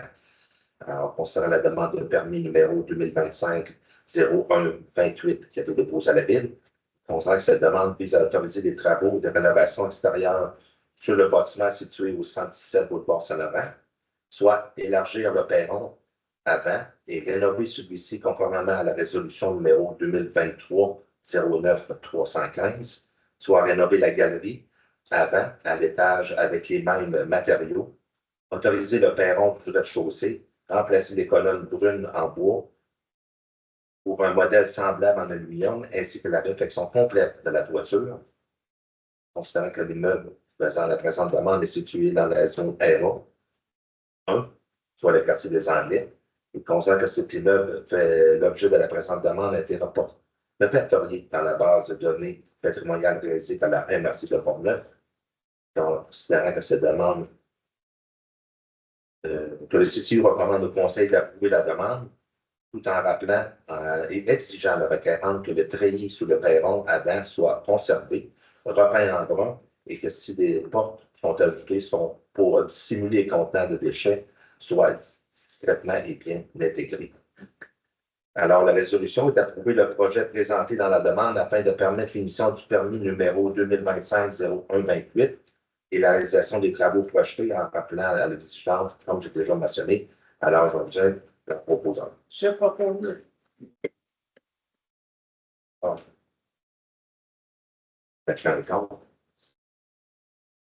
Alors, 8.3, PIA quartier des Anglais, autoriser la rénovation extérieure complète du bâtiment principal du 142 Jacques-Cartier. Alors, considérant la demande de permis numéro 2025-0138, considérant que la demande vise à autoriser des travaux majeurs de rénovation extérieure sur le bâtiment du 142 Jacques-Cartier, soit remplacer le revêtement extérieur actuel sur les 4 façades, des clés de caractère, et une partie en maçonnerie sur la façade d'avant, changer les 3 fenêtres, la porte d'entrée principale et la porte patio, refaire la toiture en bardeau d'asphalte noir, et les galeries avant et arrière, divers travaux de peinture et finalement, le tambour arrière pourra être démoli. Alors, considérant que le CCU recommande au Conseil d'approuver la demande, alors la résolution est d'approuver le projet présenté dans la demande afin de permettre l'émission du permis 2025-0138. C'est le proposeur. Je propose. Quelqu'un le compte? 2.4, demande dérogation mineure 2025-011, cette fois-ci pour le 134 de boulevard des Écureuils. Considérant qu'une demande de permis numéro 2023-0058 a été formulée afin d'autoriser la construction d'un nouveau bâtiment commercial au 134 boulevard des Écureuils, soit une garderie privée, et que lors de la production du certificat de localisation exigé par les travaux complétés, en 2024, l'arpenteur géomètre mandaté a constaté certaines non-conformités.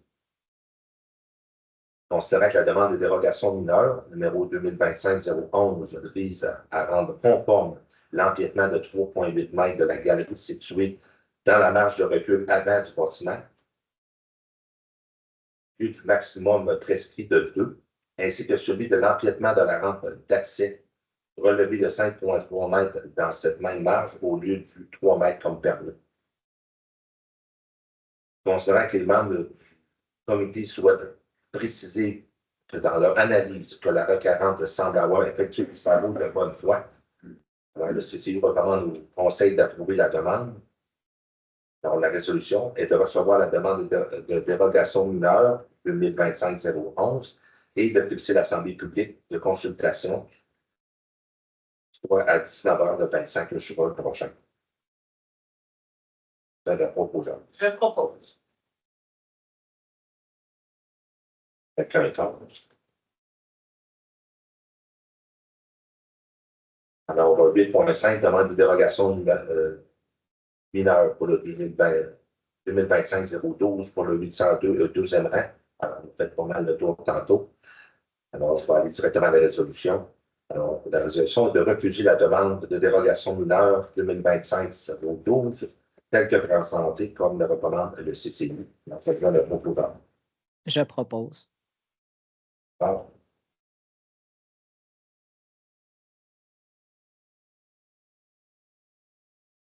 Le 8.6, voici demande de dérogation mineure numéro 2025-015 pour le 1033 rue Giroux. Également, on a fait le tour de toutes les mesures.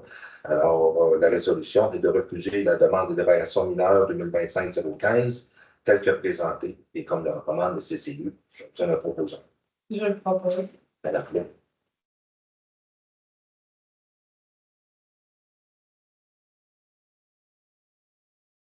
Maintenant, 8.7, demande de dérogation mineure 2025-013, cette fois-ci pour le 308 rue de la Terrasse. Alors, considérant la demande de dérogation mineure, considérant qu'une demande de permis numéro 2025-052 a été formulée à la Ville afin d'autoriser la construction d'un garage d'une hauteur supérieure à celle du bâtiment principal situé au 308 de la Terrasse à Donnacona. Considérant que la demande de dérogation mineure numéro 2025-013 vise à autoriser la construction d'un nouveau bâtiment complémentaire, soit un garage isolé, d'une hauteur supérieure à celle du bâtiment principal, soit de 60,78 mètres, contrairement à la norme qui précise qu'il ne doit pas excéder ce dernier.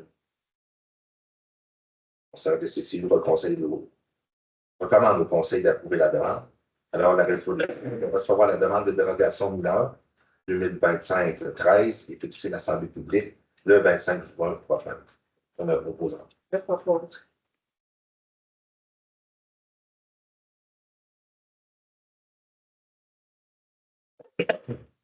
Et 8.8, programme d'aide financière à la rénovation des façades 2025-016. Confirmation d'une aide financière pour le projet de rénovation du bâtiment pour le 327 avenue Cornell. Considérant que l'adoption par le Conseil du règlement numéro B552 décrétant un programme de rénovation pour les façades et considérant qu'une demande de permis a été formulée à la Ville afin d'effectuer des travaux de rénovation extérieure sur le bâtiment principal situé au 327 avenue Cornell, soit le remplacement du revêtement extérieur par seulement du déclin de vinyle sur une façade avant et latérale.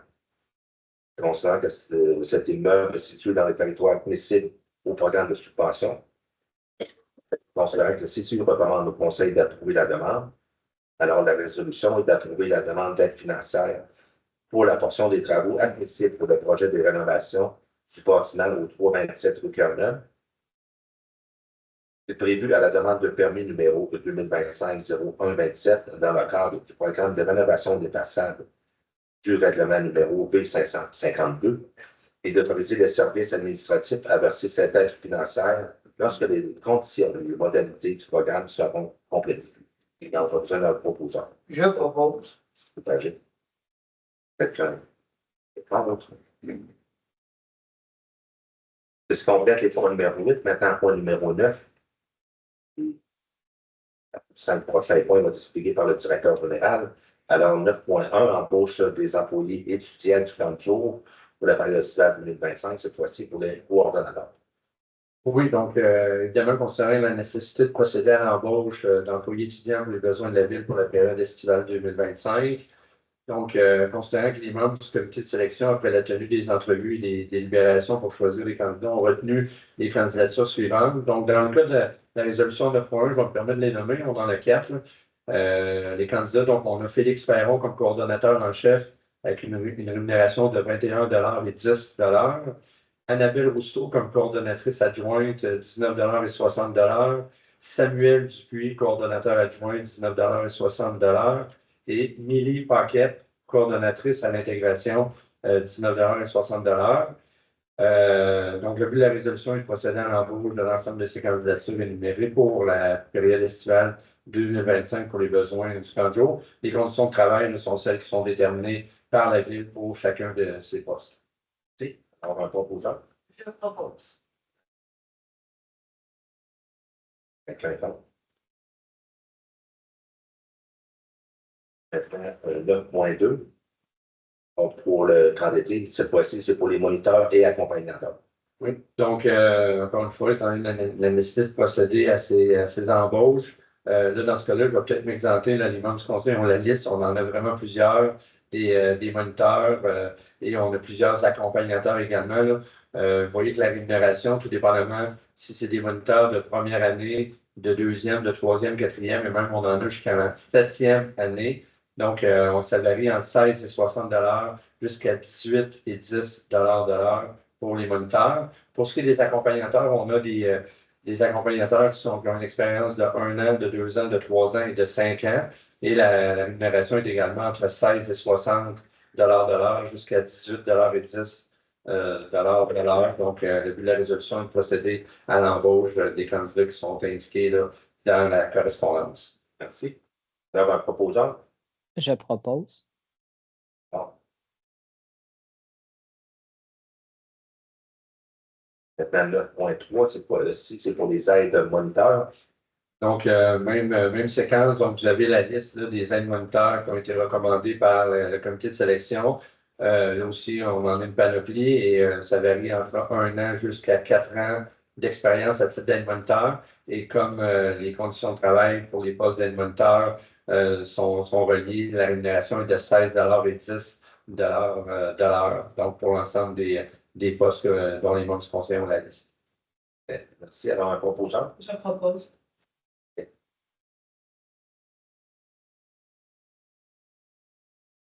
Alors, 9.4, voici un agent de bureau au service de l'urbanisme et de l'administration. Fin de la période de probation pour Mme Noémie Falardeau. Oui, donc Mme Falardeau est embauchée au poste d'agente de bureau au service de l'urbanisme et à l'administration à titre d'employée permanente à temps plein en probation en vertu de la résolution numéro 2024-08-274 du 26 août 2024.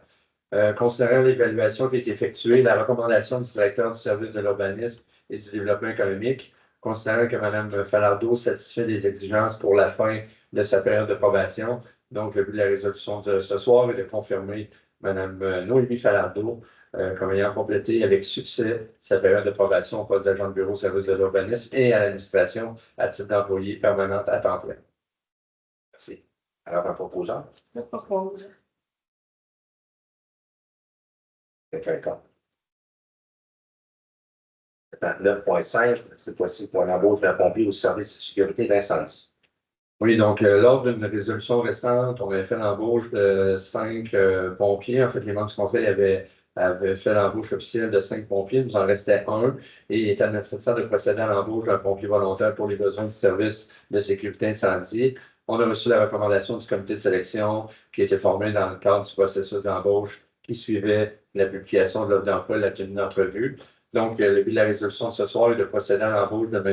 Nicolas Vera-Pena au poste de pompier volontaire et les conditions de travail sont celles qui sont déterminées par l'entente de travail avec les pompiers de la ville de Donnacona. Merci. Alors, un proposant. Je propose.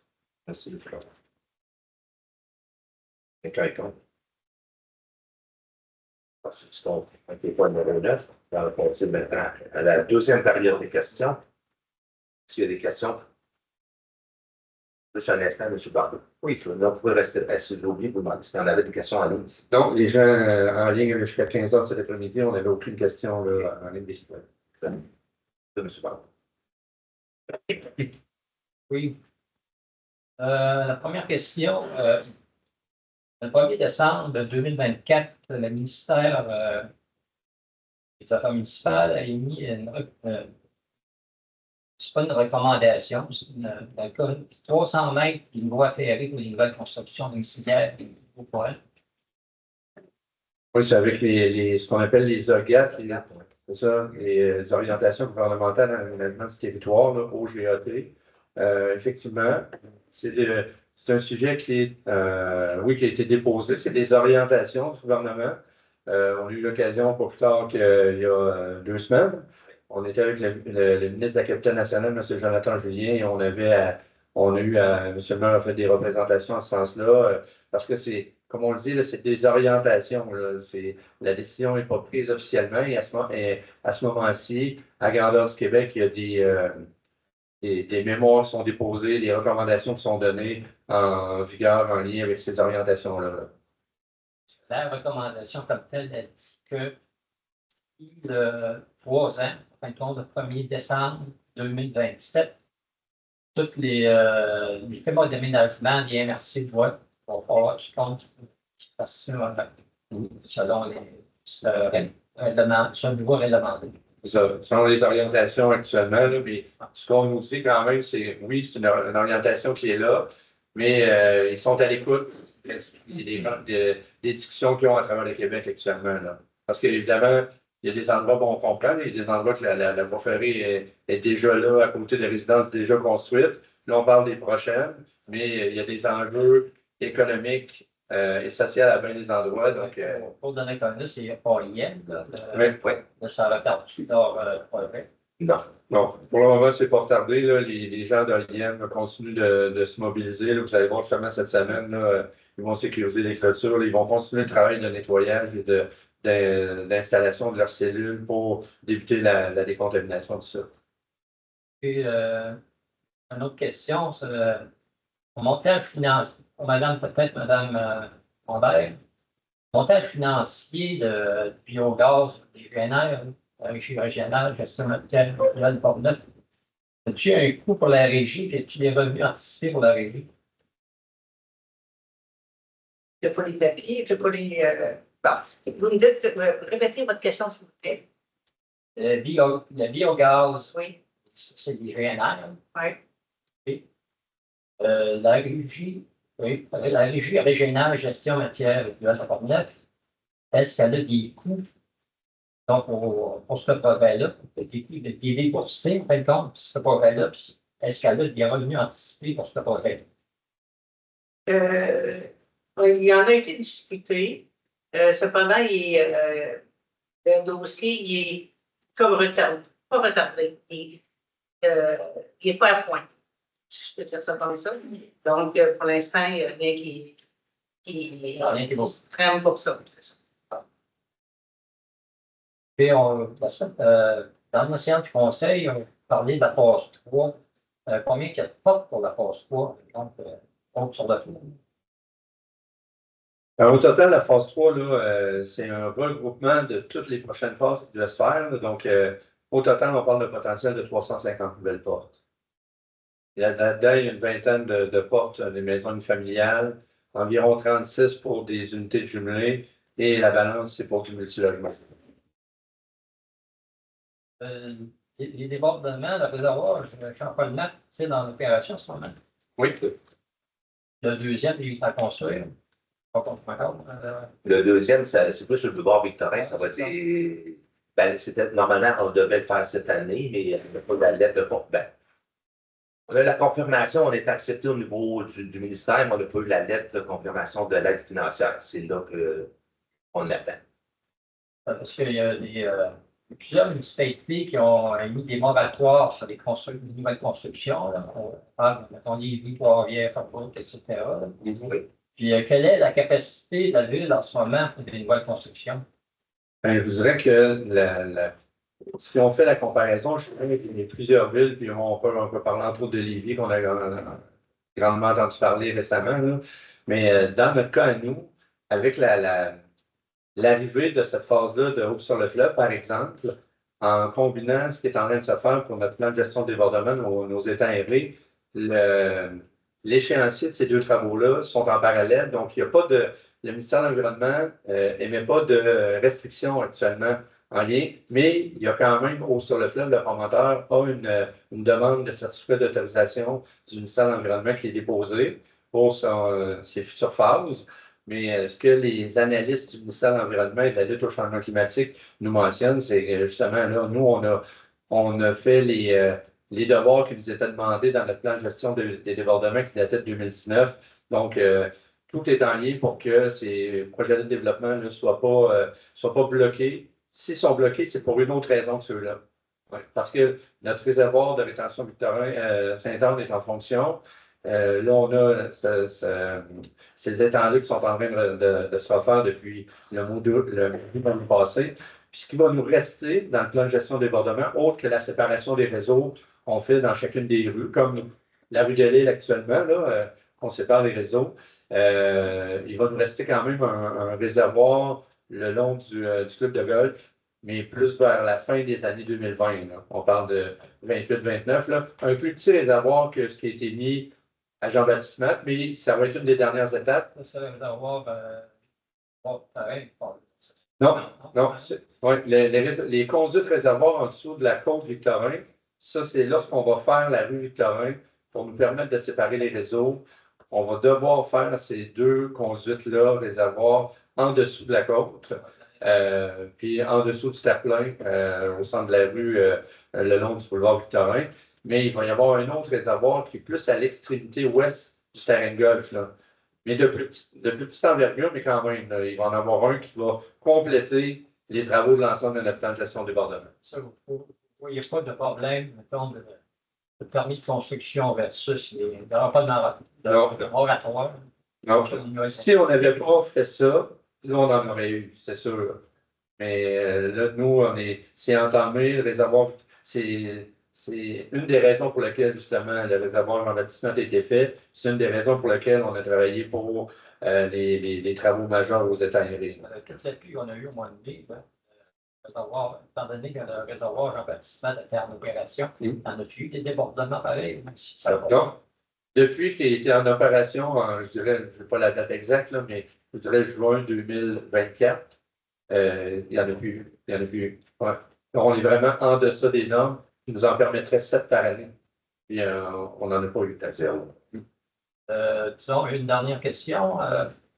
Lors de la dernière assemblée, vous avez voté de donner un contrat de 6 000 26 000 pour disons, l'évaluation des véhicules incendies. Oui, c'est ça. Oui. Ça, c'est en quel but? En fait, on a des discussions actuellement avec la ville de Neuville. Donc, on parle de l'évaluation des véhicules, mais de tous les équipements également, là. Donc, on voulait avoir un portrait précis de la valeur de l'ensemble des équipements et des véhicules, autant de notre service incendie que du service incendie Neuville. Vous n'êtes pas sans savoir que depuis l'année dernière, on partage le même directeur incendie. Donc, on avait accepté justement de faire une entente de collaboration avec la ville de Neuville, autant pour notre technicien de prévention incendie également, notre directeur incendie.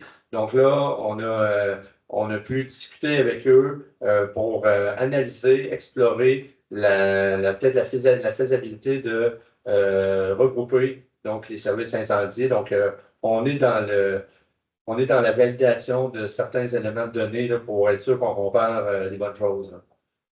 Moi, j'ai fait des petits calculs. En fin de compte, j'ai pris la population de Donnacona versus qu'est-ce que ça coûte là, pour service d'incendie. Je veux dire, par personne, ça revient à 85 $. La santé, c'est 116 $. Je n'ai pas les données pour le calculer. Juste à calculer. C'est ça, ce soir. Mais c'est intéressant, votre 90 $. Pardon? Je trouve ça intéressant. Je ne l'avais calculé, mais ça fait oui, mais il faut juste te donner la peine, puis moi, c'est pas moi qui s'occupe. Allez, la statistique du Québec, là, au 1er juillet 2024, ils vont dire la population de 2024, 7850. Ils vont dire la population de Cap-Santé, 3851. Combien de budget d'opération, disons, pour les incendies à Cap-Santé est à peu près? Non, non, je sais comment faire, c'est juste que j'avais fait sentir, je laisse ça à M. Bellemare. Mais merci pour l'info. Je vais les expliquer pour le bon travail. Oui, merci. Est-ce qu'il y a d'autres questions?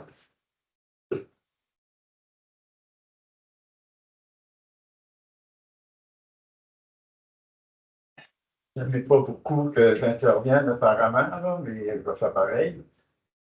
Il n'y a personne qui a dit ça, mais je vais interpréter. Je vais pas comme ça, mais je vais interpréter. Je me demanderai au maire, là, tu sais, quand. OK, interprétez pas, là.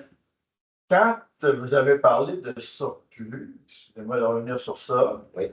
On disait on a besoin de surplus pour les urgences. Non? Oui. En prévision des urgences. De combien avez-vous hypothéqué le surplus depuis le début de l'année? Pas vu d'être à une somme près, là, mais. Bon, je vais vous donner. Donc, jusqu'à maintenant, là, je l'ai donné en date, on va dire, du 8 mai, qui est quand même pas tellement loin. On a un tableau de pointage côté de l'Arena qu'on parle d'environ 61 550 $, on va arrondir. Et on a l'évaluation, justement, avec laquelle M. Barbeau vient de faire référence.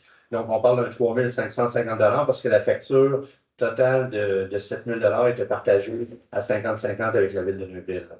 Donc, il y a ces deux mandats-là qui ont été utilisés, plus, comme M. le maire vient de faire référence, là, on a deux projets ce soir là, qui sont puisés en même surplus non affectés. Là. Et c'est des urgences. En fait, c'est l'utilisation des sommes pour des choses qui ne sont pas budgétées et qui sont considérées comme étant importantes dans l'année à réaliser, là, mais qui n'étaient pas prévues. Qui était obligé d'être fait. Il devait être fait, surtout celui pour le fonds des assurances, qui nous obligeait à le faire. On avait un temps restreint pour le faire. C'est pour ça qu'on est obligé dans le surplus. Quand, c'est juste de voir, là, il y a ce soir 46 500 qu'on puise dans le surplus. Ça questionne votre administration, mais je vais le faire quand même. Là. On est en milieu d'année. Et vous prenez 42 000 pour des réparations d'aqueducs qui se sont produites cet hiver plus que d'habitude. Et le pavage, d'ailleurs, dans ma rue, il y a eu du pavage là, qui a été fait. Ouais. Mais on est en milieu d'année. Est-ce que ça veut dire qu'à chaque fois qu'il y aura maintenant un bris d'aqueduc, vous n'avez plus de budget? Non, pour le reste de l'année, oui. Donc, vous n'avez plus de budget pour le reste de l'année? Normalement, on en budget, on a des statistiques de bris d'aqueduc sur une dizaine d'années. Et normalement, on en budget 4 à 5 là, à peu près par année. Puis cette année, on a un record de 10, 12 à l'intérieur de 6 ou 7 semaines. Puis il nous reste encore l'autre période de gel qui va arriver en décembre. Et donc, vous me répondez qu'il n'y a plus de budget. Exact. Ça veut dire qu'à chaque fois qu'il y aura un événement, vous allez venir en disant on va plus étendre dans le surplus. Ou bien qu'il y a un virement budgétaire qui peut se faire à l'interne. Si la somme, exemple, là, je vous dirais que c'est une somme de 2 500 $ parce que c'est une petite réparation qu'on a réussi là, à sauver. On n'a pas eu à ouvrir l'ensemble de la rue. Bien là, si on est en mesure de faire un virement budgétaire entre deux postes budgétaires, on le fait. Là. Mais là, dans un cas comme celui-là, les deux exemples de ce soir sont excellents dans ce sens-là. Là. Là, il y a un montant global, puis il y avait une réalité. Là, puis on n'avait pas le choix. Là, on n'était pas pour laisser ça en gravier, puis il fallait que ça se fasse. Mais c'est plus élevé que le nombre de bris d'aqueduc. Et on a justement, pas plus tard qu'il y a quelques semaines, on avait un portrait de la cartographie des bris d'aqueduc depuis on va dire, les 15 dernières années. Bon, deux constats. Le premier constat, c'est que tous les rues qu'on a refait depuis 1995, je veux dire, on n'a pas eu de nouveaux bris d'aqueduc. C'est tous sur les anciennes conduites ou des conduites les plus âgées qui suivent notre plan d'intervention prioritaire, puis uniquement sur la rue des Lilles, comme on fait cette année. Je pense qu'autour des 12 dernières années, je crois qu'on en avait autour de 8-9 uniquement sur la rue des Lilles. Sans compter l'an prochain qu'on fait Notre-Dame. Puis pour ceux et celles qui passaient sur Notre-Dame régulièrement, entre la rue, on va dire, Marco et la rue du Manoir, là aussi, là, c'est 1,3 km là, ça va faire du bien et on va se donner des chances d'éliminer le nombre de bruits d'aqueduc qu'on a pu vivre. Il y en a un qui manque de salle actuellement. Oui, effectivement, oui, oui. Dans le règlement V de 633 auquel vous avez fait référence, c'est un règlement qui était prévu pour quoi? C'était prévu pour le changement de système, en fait, pour l'ajout du système de chauffage d'appoint au centre aquatique. C'est un montant de 80 000 qui avait été estimé et c'était dans le règlement d'emprunt là, sur l'entretien, la réparation d'équipements, le remplacement ou l'ajout d'équipements. Donc, c'est un règlement d'emprunt de type parapluie qu'on appelle, qui avait été fait et qui ciblait particulièrement le montant du système de chauffage d'appoint, autour de 80 000, parce qu'on avait d'autres dépenses incluant. En fait, c'est ça, c'est un règlement qu'on appelle un règlement parapluie. Donc, c'est un règlement général où on met des dépenses en immobilisation. Le règlement décrit de façon générale le type de dépenses d'immobilisation. Puis après ça, par résolution, le Conseil vient affecter des dépenses à ce règlement-là. OK, ce qui a été mis ce soir, C'est dans les montants. la limite qui tombe sur le parapluie. Oui, bien, en fait, c'est le montant total de dépenses en immobilisation d'un type précis. Là, dans ce cas-là, c'est de la réfection de bâtiments ou de l'ajout de l'équipement ou du remplacement d'équipement dans des bâtiments. Donc, tant que ça reste là-dedans, puis à l'intérieur de l'enveloppe, le Conseil peut affecter. Donc, s'il y a une dépense qui était prévue, qui coûte moins cher que prévu, bien, on peut prendre ce montant-là, puis faire d'autres travaux, mais tout ça doit être confirmé par le Conseil par résolution. Et ce soir, dans le fond, ce qu'on fait là, c'est affecter un certain nombre de dépenses à ce règlement. Le surplus de l'année 2024, c'est combien? Juste le surplus de l'année. 999 585 et 17. L'opération. Oui. Comment vous expliquez ce surplus? Parce que là, il n'y a plus de. Ben, je peux vous l'expliquer, mais M. Jardin va sortir les montants exacts. Là-dessus, je sais qu'on a sauvé beaucoup sur des salaires qui étaient en congé de maladie ou des personnes qui n'ont pas été remplacées dans le travail. On a sauvé plus de 200 000, si je ne me trompe pas. Beaucoup plus de revenus du côté des loisirs, du centre aquatique, des inscriptions pour les sports de glace. On a eu beaucoup plus d'inscriptions qu'on avait évaluées. L'autre, proche de 200 quelques mille, si je ne me trompe pas. De 176 000, 270 de plus. 200 000. Il y a eu Mme No, elle a renégocié des prêts avec le taux d'intérêt à la baisse, que dans ce temps-là, on économise beaucoup. 148 500. Et puis,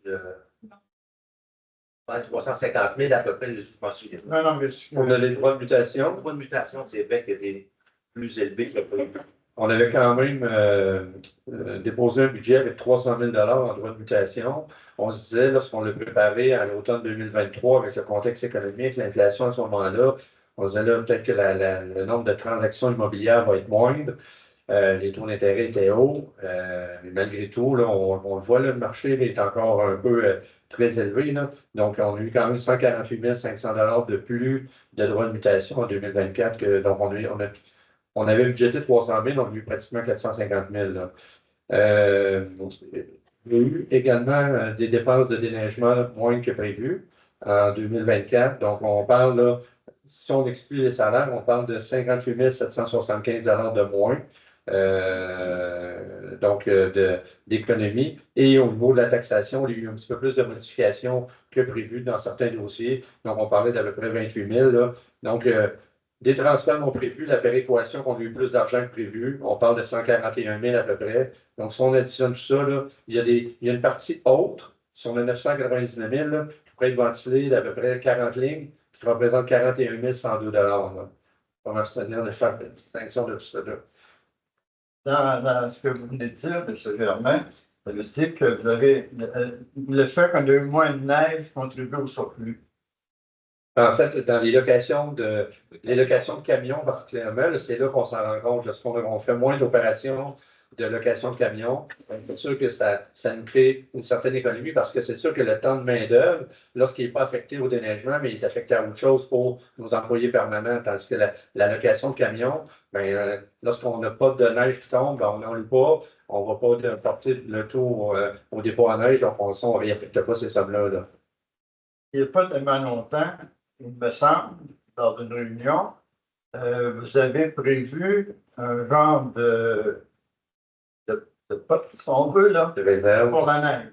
Oui. Oui. C'est toujours là, dans nos cartes. Alors qu'on constate qu'on a eu moins. Oui, mais Ouais, mais on peut pas c'est d'une année à l'autre, là. C'est d'une année à l'autre. C'est tout ça de prévision. Non, Absolument. je comprends ça, là, mais c'est parce qu'on fait comme si on se faisait des petites banques là, au cas où. À force de faire des petites banques au cas où, on a des taxes qui servent au cas où. Vous êtes d'accord avec ça? Non. Pour votre commentaire. Non, vous n'êtes pas d'accord avec ça? Non. Non. OK. C'est que. OK. On ne fera pas une discussion sur ça. Vous êtes Non, d'accord? on ne fera pas un débat, c'est une période de questions.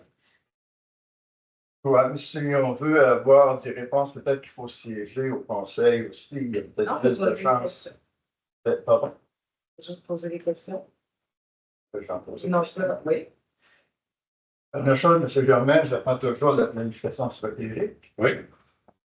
Chaque fois, On est réservé. à chaque fois, vous me dites que c'est dans les quelques jours à venir, semaines à venir.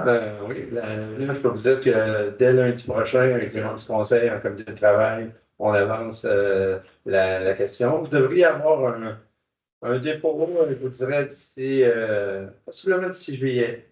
Ouais, ça va être 2025-2029. Merci. Bienvenue.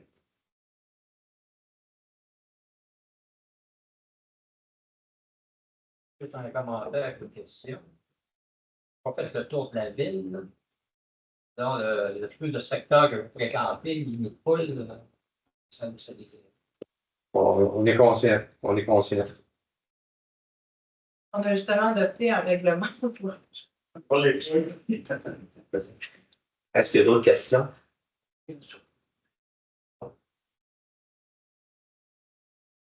Donc, point numéro 12, affaires nouvelles, 12.1, octroi de contrat des travaux de réfection des infrastructures de surpassage de la rue Bédounet, tout le monde. Oui, un point très chaud parce qu'on a eu l'approbation du ministère des Affaires municipales ce matin, donc ce qui nous permet de pouvoir adopter cette résolution-là ce soir. Donc, considérant le projet de la Ville de procéder à la réfection des infrastructures de surface de la rue Guillemette, considérant l'adoption par le Conseil du règlement V634 qui décrète une dépense et un emprunt pour la réalisation du projet, considérant l'appel d'offres public qui a été lancé par la Ville pour procéder à la réalisation des travaux et considérant que les soumissions reçues pour la réalisation des travaux se détaillent comme suit. Donc, on a eu 6 soumissionnaires. Donc, soumissionnaire groupe Cola Québec Incorporé. On parle d'une soumission incluant les taxes de 1 592 403,75. Gilles Audet Excavation Incorporée, 1 303 852,37. PE Pajot Incorporé, 1 192 226,65. Axco Aménagement Incorporé, 1 137 102,75. Construction et pavage Portneuf Incorporé, 1 19 469,90. Et finalement, Rochette Excavation Incorporée, 987 199,49, toujours incluant les taxes. Donc, considérant l'analyse des soumissions, la recommandation de l'ingénieur du projet d'octroyer le contrat au plus bas soumissionnaire conforme, considérant que l'entreprise Rochette Excavation Incorporée est le plus bas soumissionnaire conforme. Donc, le but de la résolution de ce soir est d'octroyer le contrat de réfection des infrastructures de surface de la rue Guillemette à l'entreprise Rochette Excavation Incorporée, suivant les conditions stipulées au plan de vie qui a été préparé pour ce projet. Merci, M. Lamette. Alors, j'ai besoin d'un proposant. Je propose. On est tous d'accord. Madame Blais. Alors, point numéro 13, 13.1, ça va être le dépôt du rapport financier du 31 décembre.